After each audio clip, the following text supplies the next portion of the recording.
আসসালামু আলাইকুম রহমতুল্লাহ। প্রিয় দর্শক, স্ক্রিনে আমরা লক্ষ্য করছি দেওয়ানবাগী পীরের মাজার ভেঙে গুড়িয়ে দেওয়া হচ্ছে, তার মাজারে আগুন লাগিয়ে দেওয়া হচ্ছে।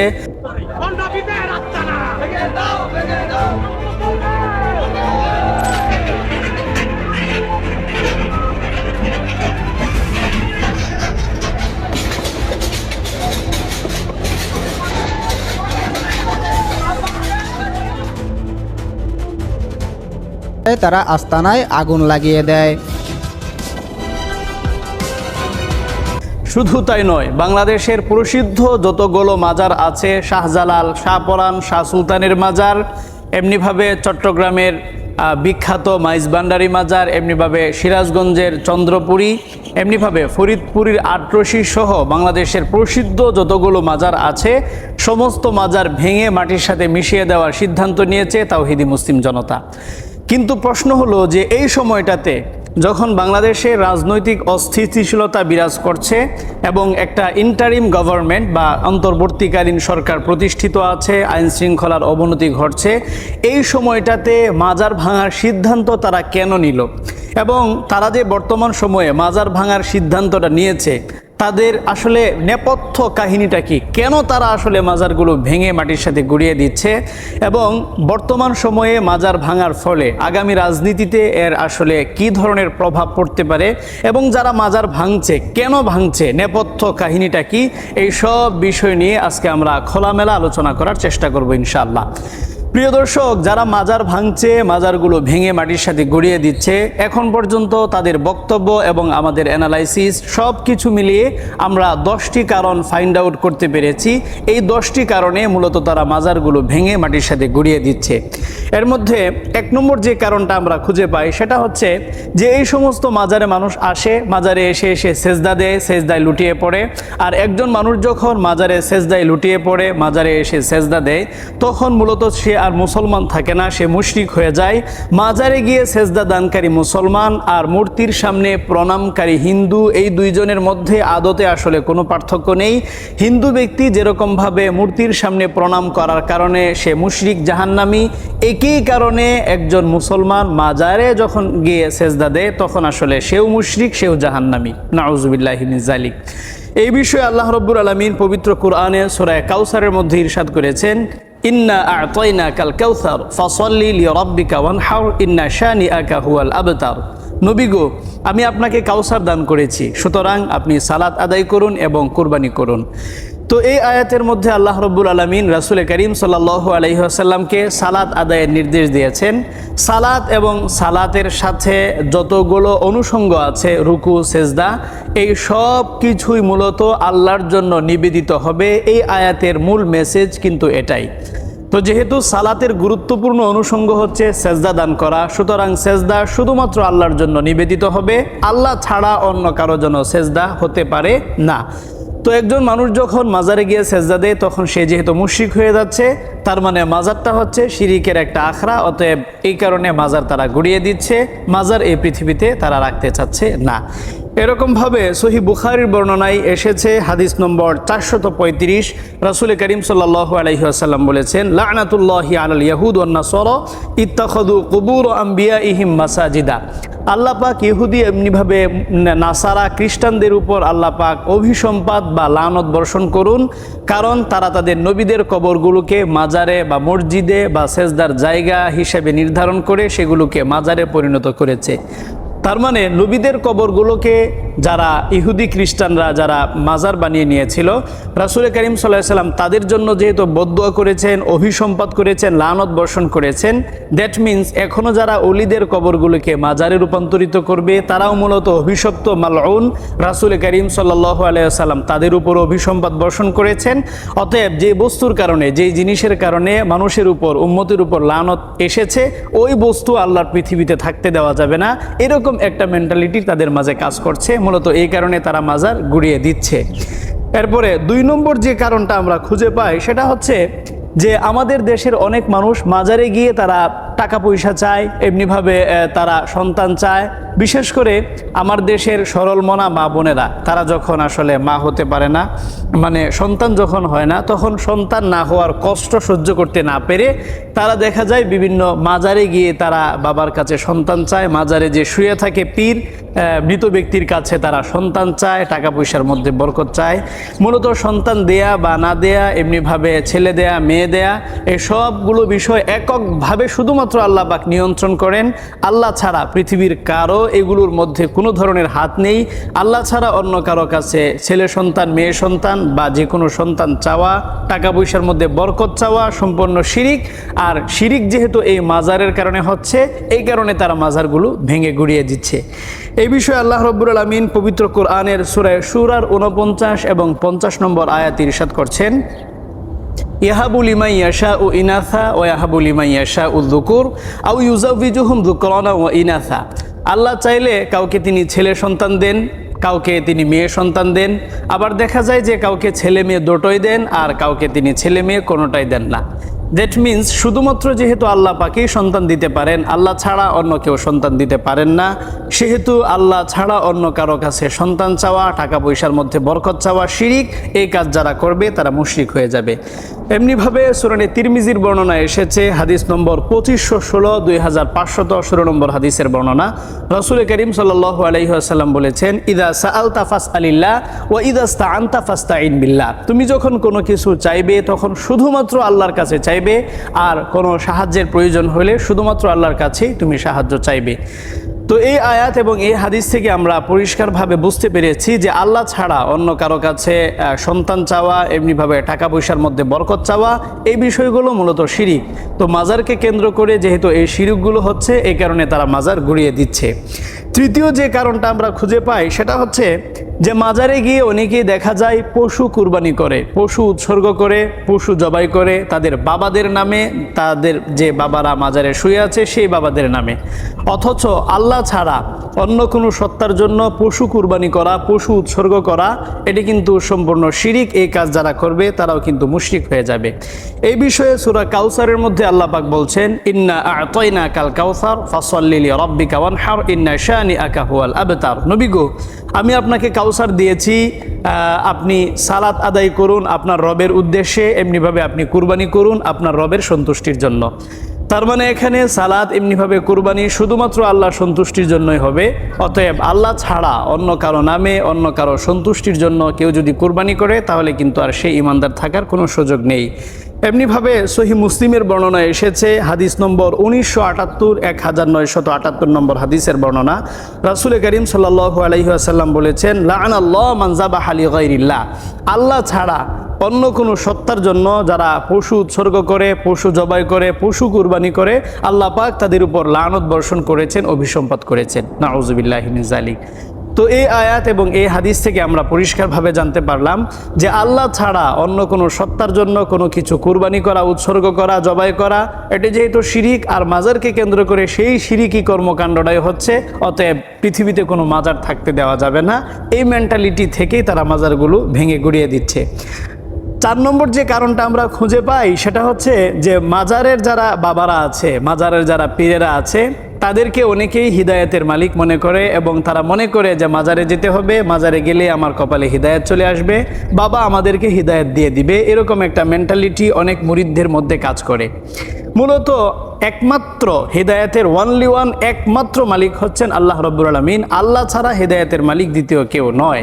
অতএব একজন মানুষ যখন আল্লাহ ছাড়া অন্য কারো কাছে হিদায়াত প্রত্যাশা করে, তখনও সে মুশরিক হয়ে যায়। আসলে আল্লাহ ছাড়া অন্য কারো কাছে হিদায়াত কামনা করা, হিদায়াতের মালিক মনে করা সম্পূর্ণ কুফরি, এমনিভাবে শিরিকি ধারণা। এই বিষয়ে সহিহ বুখারীর বর্ণনা এসেছে, হাদিস নম্বর 4772, 4772 নম্বর হাদিসের বর্ণনা। রাসূল করিম সাল্লাল্লাহু আলাইহি ওয়াসাল্লামের চাচা আবু তালেব যখন মৃত্যুশয্যায় শায়িত, তখন রাসূল করিম সাল্লাল্লাহু আলাইহি ওয়াসাল্লাম আবু তালেবকে দেখতে গিয়েছেন এবং তাকে কালিমার দাওয়াত দিয়েছেন। কিন্তু আগে থেকে আবু জাহেল সহ কুরাইশের শীর্ষ যারা নেতৃবৃন্দ ছিল কুরাইশের, তারা সেখানে বসা ছিল। তো তারা আবু তালেবকে শুধুমাত্র কুফরির উপর অটল থাকা, এমনিভাবে মুশরিকি ধর্মের উপর থাকার জন্য ফুসলাচ্ছে, আর রাসূল করিম সাল্লাল্লাহু আলাইহি ওয়াসাল্লাম ঈমানের পথে তাকে দাওয়াত দিচ্ছেন। সর্বশেষ যে কথাটা আবু তালেব মৃত্যুর সময় বলেছিল, যেই কথাটা বলে সে মারা গিয়েছিল, সেটা হচ্ছে আলা মিল্লাতি আব্দুল মুত্তালিব, আব্দুল মুত্তালিবের শিরিকি ধর্মের উপর থেকেই আমি মরলাম। এটা ছিল আবু তালেবের শেষ কথা, এটা বলেই সে মারা গিয়েছে। তো যেহেতু আবু তালেব সে মুসলমান হয়নি, সে যেহেতু মুশরিক অবস্থায় মারা গিয়েছে, রাসূল করিম সাল্লাল্লাহু আলাইহি ওয়াসাল্লাম অনেক কষ্ট পেয়েছেন। রাসূল করিম সাল্লাল্লাহু আলাইহি ওয়াসাল্লামের এই মনোকষ্ট দূর করার জন্য আল্লাহ রাব্বুল আলামিন সূরা কাসাসের আয়াত নাজিল করেন, ইন্নাকা লা তাহদি মান আহবাবতা ওয়ালাকিন্নাল্লাহা ইয়াহদি মান ইয়াশা। নবী গো, আপনি মন খারাপ করবেন না, কারণ হিদায়াতের যে বিষয়টা, এটা তো শুধুমাত্র আমার হাতে আমি রেখে দিয়েছি। আপনাকে তো আমি হিদায়াতের মালিক বানাইনি, হিদায়াতের মালিক শুধুমাত্র আমি আল্লাহ, অতএব আপনি মন খারাপ করবেন না। তো এই আয়াত থেকে এটা পরিষ্কারভাবে বোঝা যাচ্ছে এবং এই হাদিস থেকে যে হিদায়াতের মালিক একমাত্র আল্লাহ রাব্বুল আলামিন, আল্লাহ ছাড়া অন্য কাউকে হিদায়াতের মালিক মনে করা শিরকি ধারণা। এমনিভাবে যারা আল্লাহ ছাড়া অন্য কোনো মাজার, কবর বা মাজারের এমনিভাবে কবরের পীরদেরকে, বাবাদেরকে হিদায়াতের মালিক মনে করবে, তারা মূলত মুশরিক হয়ে যাবে। তো যেহেতু মাজার কেন্দ্রিক এই শিরকেও বিস্তৃতি লাভ করছে, অতএব মাজার গুড়িয়ে দিতে হবে, এটা তাদের অন্যতম একটা ধারণা। এরপরে ৫ নম্বর যে কারণে তারা মাজারগুলো গুড়িয়ে দিচ্ছে, সেটা হচ্ছে দেখা যায় যে মুরিদরা তাদের বাবাদের নামে অনেক ধরনের জিকির আবিষ্কার করেছে। কালু শাহ বাবা, গোলাপ শাহ বাবা, শাহজালাল বাবা, শাহপরান বাবা, এই বাবা, সেই বাবা, লেংটা বাবা, এরকম বিভিন্ন ধরনের বাবার নামে তারা জিকির আবিষ্কার করেছে, যেটা আমরা গিয়াসউদ্দিন তাহিরি সহ অন্যান্য শীর্ষ ভণ্ডদের থেকে আসলে শুনতে পাই। তো আল্লাহ ছাড়া অন্য কারো নামে জিকির বানানো, আল্লাহ ছাড়া অন্য কারো নামে জিকির করা, এটা মূলত একটা শিরকি কর্মকাণ্ড। যারা আল্লাহর নামে, আল্লাহর নাম ছাড়া অন্য কারো নামে যারা জিকির করবে, আল্লাহর নাম ছাড়া অন্য কারো নাম যারা জিকিরের মতো করে জপবে, তারা মূলত ইমানদার থাকার কোনো সুযোগ নেই। এই বিষয়ে সূরা কাসাসের ৮৮ নম্বর আয়াতে আল্লাহ পাক বলছেন, ওয়ালা তাদউ মা আল্লাহি ইলাহান আখার লা ইলাহা ইল্লাহু, আল্লাহ ছাড়া তোমরা অন্য কারো নামে জিকির করো না, কারো নাম জপো না, আল্লাহর সাথে অন্য কাউকে তোমরা শরীক করে তাকে ডেকো না, কারণ আল্লাহ ছাড়া আর কোনো ইলাহ নেই।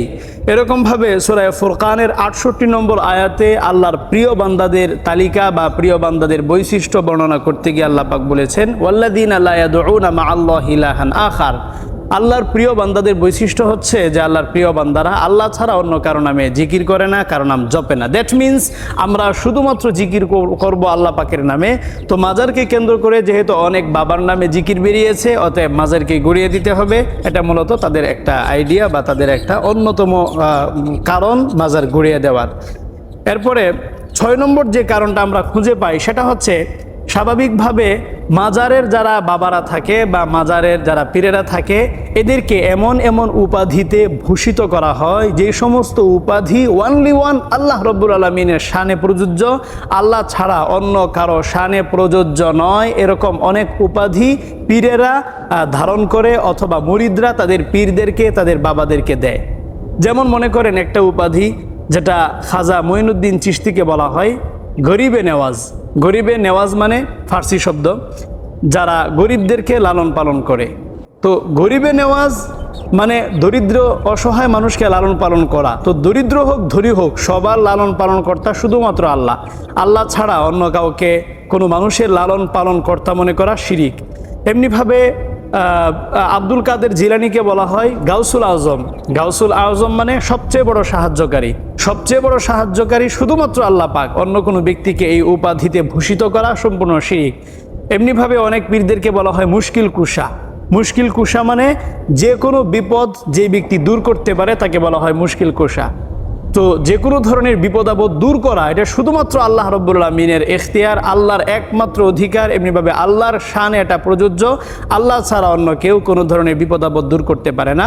তো মাজারের পীরদেরকে যেহেতু মুরিদরা এই সমস্ত উপাধিতে ভূষিত করেছে বা মাজারের পীরেরা এই সমস্ত উপাধি ধারণ করেছে, যেটার মাধ্যমে মূলত আল্লাহর অস্তিত্ব নিয়ে টানা হেঁচড়া শুরু হয়, এজন্য তারা মনে করছে যে এই সমস্ত মাজার আর রাখা যাবে না। এরপরে ৭ নম্বর যে কারণটা আমরা খুঁজে পাই মাজার গুঁড়িয়ে দেওয়ার পিছনে, সেটা হচ্ছে বর্তমান সময়ে বাংলাদেশের প্রসিদ্ধ যতগুলো মাজার আছে, শাহজালাল, শাহপরান থেকে শুরু করে চন্দ্রপুরী, আটরশি, মাইজভান্ডারি, সমস্ত মাজার বর্তমান সময়ে গাঁজা, ইয়াবা, ফেন্সিডিল সহ সব ধরনের মাদক দ্রব্যের একটা নিরাপদ আখড়া বলা চলে। এই মাজারগুলোতে ওপেনলি মানুষ গাঁজা সেবন করছে, এমনিভাবে মাদকদ্রব্য সেবন করছে, ওপেনলি এমনিভাবে নিরাপদে গাঁজা খাওয়ার, এমনিভাবে মাদকদ্রব্য সেবন করার সবচেয়ে নিরাপদ আখড়া হচ্ছে বর্তমান সময়ের মাজারগুলো। অথচ রাসূল করিম সাল্লাল্লাহু আলাইহি ওয়াসাল্লামের পরিষ্কার হাদিস, সুনানে তিরমিজির বর্ণনা, হাদিস নম্বর 1862, 1862 নম্বর হাদিসের বর্ণনা, রাসূল করিম সাল্লাল্লাহু আলাইহি ওয়াসাল্লাম বলেছেন, মান শারিবাল খামরা লাম ইয়াকবালিল্লাহু লাহু সালাতান 40 সাবাহা। কেউ যদি জাস্ট একবার মদ পান করে তাহলে আল্লাহ রাব্বুল আলামিন 40 দিন পর্যন্ত তার কোনো নামাজ রোজা কোনো ইবাদত আল্লাহ কবুল করেন না। নাউযুবিল্লাহি মিন যালিক। তো দেখা যাচ্ছে যে বর্তমান সময়ের মাজারগুলোকে কেন্দ্র করে যেহেতু ওপেনলি তারা মাদকদ্রব্য সেবন করছে, অতএব কোনো মাজার পৃথিবীতে রাখা যাবে না, এই মেন্টালিটি থেকেই তারা মাজার ভাঙছে। এরপরে 8 নম্বর যে কারণটা আমরা খুঁজে পাই সেটা হচ্ছে বর্তমান সময়ের মাজারগুলোতে দেখা যায় যে নারী পুরুষের অবাধে মেলামেশার সুযোগ রয়েছে, নারী পুরুষ সেখানে যাচ্ছে এবং সেখানে দেখা যায় দিনের পর দিন সেই মাজারগুলোতে নারী পুরুষ সহ অবস্থান একসাথে অবস্থান করছে। নাউযুবিল্লাহি মিন যালিক। অথচ এই সমস্ত বিবাহ বহির্ভূত নারী পুরুষের যে কোনো ধরনের সম্পর্ক সেটা কিন্তু ইসলামে স্পষ্টভাবে হারাম।